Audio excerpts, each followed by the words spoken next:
ఏ party అయినా అవ్వచ్చు, ఏ పార్టీకి సంబంధించిన వాళ్ళు అవ్వచ్చు, కానీ ఫ్యాక్షన్ రాజకీయాలకి ఫుల్ స్టాప్ పెట్టాలి అధ్యక్ష.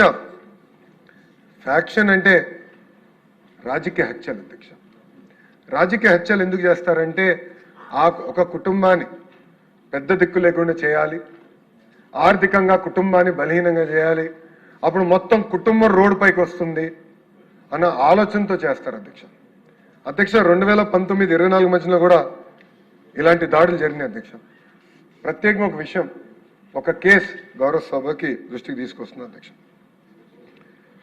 ఈ వ్యక్తి బడుగు బలహీన వర్గాలకి చెందిన వ్యక్తి, ఒక బీసీ నాయకుడు, నిరంతరం గ్రామంలో ఉన్న సమస్యల గురించి పోరాడిన వ్యక్తి, అతను నమ్ముకున్న సిద్ధాంతం కోసం నిలబడిన వ్యక్తి, అహర్నిశలు ప్రజలకు అందుబాటులో ఉన్న వ్యక్తి, అధికారంలో ఏ పార్టీ ఉన్నా వాళ్ళ సమస్యలు పరిష్కరించడానికి పోరాడిన వ్యక్తి. ఆ వ్యక్తి పేరే తోట చంద్రయ్య. 2000 అధ్యక్ష మీరు చూస్తే 2022లో జనవరి 12న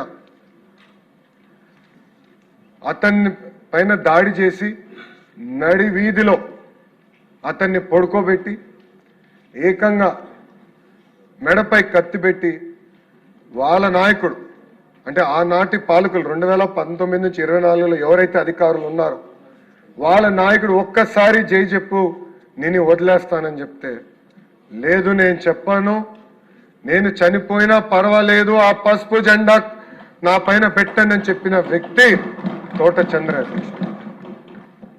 ఆనాడు జై చంద్రబాబు నాయుడు, జై తెలుగుదేశం అన్నందుకు అతి కిరాతకంగా చంపేశారు అధ్యక్ష. విజువల్స్ ఆంధ్ర రాష్ట్రంలో కాదు భారతదేశంలో ప్రతి భారతీయుడు కూడా చూశారు అధ్యక్ష.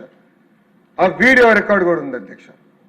వాళ్ళ అబ్బాయికి ప్రభుత్వ ఉద్యోగం కల్పించాలని మేము చర్చించాం, పార్టీ పరంగా చర్చించాం, కూటమి ఎన్డీఏలో ఉన్న జనసేన పార్టీ, భారతీయ జనతా పార్టీతో కూడా చర్చించాం. ఏకంగా క్యాబినెట్ లో కూడా నాకు అన్న సమానమైన పవన్ అంతా కూడా కూర్చుని అన్నతో కూడా మేము మాట్లాడితే, ఎస్ ఇది మంచి బిల్, మంచి ప్రయోజనం, ఫ్యాక్షన్ రాజకీయాలు ఫుల్ స్టాప్ పెట్టాలి, అది పెట్టాలంటే ఎవరైతే చనిపోయారో ఆ కుటుంబంలో ఒకరికి ప్రభుత్వ ఉద్యోగం కల్పిస్తే అప్పుడు భయపడతారు మన జోలికి వచ్చేదానికి, ఎవరి జోలికి వెళ్ళేదానికి. అందుకే బిల్ తీసుకురావాలని ఆనాడు మేము నిర్ణయించాం, క్యాబినెట్ లో డిస్కస్ చేసాం, క్యాబినెట్ ఆమోదం తెలిపింది, శాసనసభకి తీసుకొచ్చాం. నేను చెప్పినట్టు అధ్యక్ష సెప్టెంబర్ 27, 2025న శాసనసభ ఆమోదం తెలిపింది, అటు కౌన్సిల్కి పంపిస్తే కావాలని